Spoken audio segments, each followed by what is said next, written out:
What's going on, everyone? My name is Valid, and I'm fighting all the bosses in Crimson Desert without food, so you don't have to bring 763 cooked meat to each boss fight.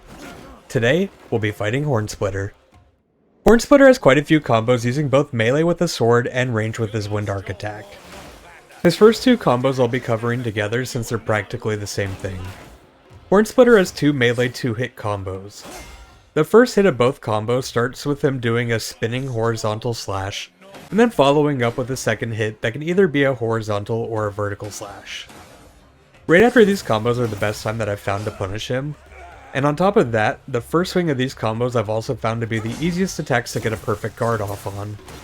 But even without the perfect guard, you should have enough time to get a couple hits off on him right after he finishes the combo. Hornsplitter has another 2-hit combo which is a lunging sweep attack which he follows up with a jump attack. You can tell he's using this move when he dashes backwards and then sheaths his weapon, and you'll also hear a sheathing sound while this happens. Both hits can be blocked and perfect guarded like normal, but the perfect guard and the jump attack doesn't actually seem to do anything against him and just isn't really worth risking it. And he has a final range 2-hit combo which he'll raise his sword and then throw 2 Wind Arcs at you.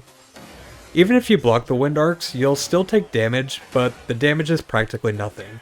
So don't feel pressured to dodge these. Blocking them is perfectly fine.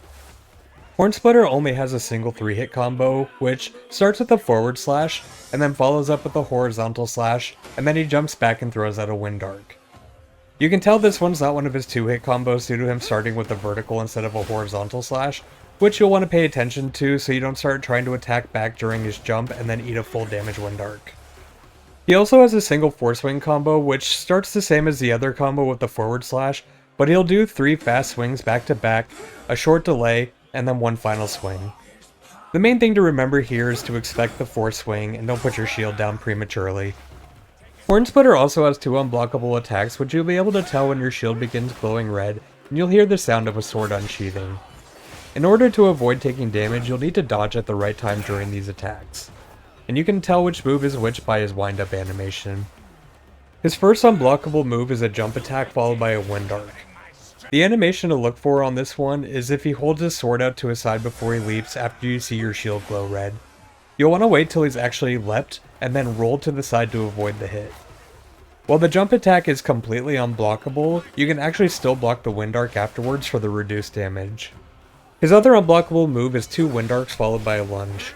Now, this move is actually really only unblockable in the sense that the Wind Arcs will do a small amount of damage through the block, unlike the previous jump attack which can't be blocked at all. The difference in the animation for this one is that instead of holding it out to the side, he's going to hold his sword out above the back of his head. And finally, Hornsplitter's final combo is a series of Wind Arc attacks. You can tell this combo's coming because he'll have a long wind-up animation and the sky will get darker. Hornsplitter will then do 5 Wind Arc attacks at slower intervals which are pretty easy to strafe or dodge or even block. He'll then pause for a moment and then follows up with 3 very fast Wind Arcs. Like before, you can block the majority of the damage from this entire combo, but if you block the whole combo, it's going to destroy your stamina bar, so it's best to try to dodge at least some of them. The first 5 Wind Arcs are pretty easy to avoid by strafing or dodge rolling, and I found the easiest way to avoid the final 3 are to begin strafing to one direction, and then when they come out, dodge roll back the other direction so all 3 pretty much stay in a single line. And that's it for Hornbreaker's combos. Now, the overall strategy that seemed to work well for me was just baiting out his 2-hit melee combos and perfect guards in order to get some damage in, and just block everything else. The only move that you really need to worry about is his unblockable jump attack. Don't get greedy while trying to get your hits in. I found 2 heavy hits to be the sweet spot, which can be extended by a force palm into 1 more hit, but after that he'll either recover and hit you back or jump away. I also noticed that you're actually able to knock him out of his unblockable jump attack by using force palm while he's holding his arm out, which will break the combo and let you get a few more hits in. But I never actually got the chance to try the force palm out on the other unblockable Wind Arc attack, but I wouldn't be surprised if interrupting it was possible. And one last thing to note, you may also notice your character trying to learn evasive roll while watching Hornsplitter use it against you. Now, don't worry if you don't see him do it twice in the battle in order to learn it. You'll still actually learn the skill once the fight is over during the cutscene. Anyways, that's about it for Hornsplitter. If you want to check out my kill without using healing items, then feel free to keep watching, and hopefully your fight will be cleaner than mine was after watching this. But that's it for this one. Thank you for watching, and I'll see you in the next one. No one can take it from me.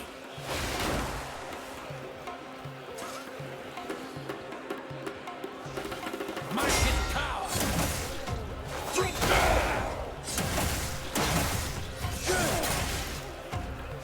You'll pay dearly for coveting my strength.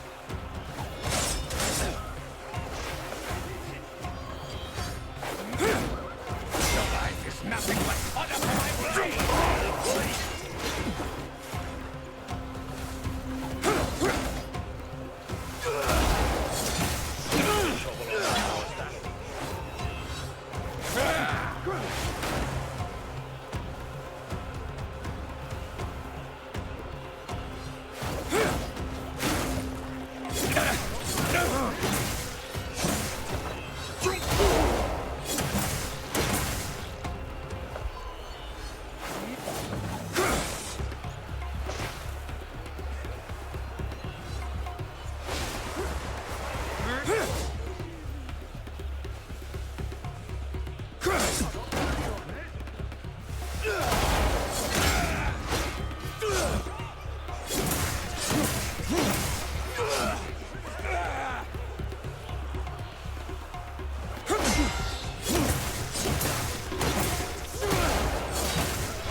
Yeah!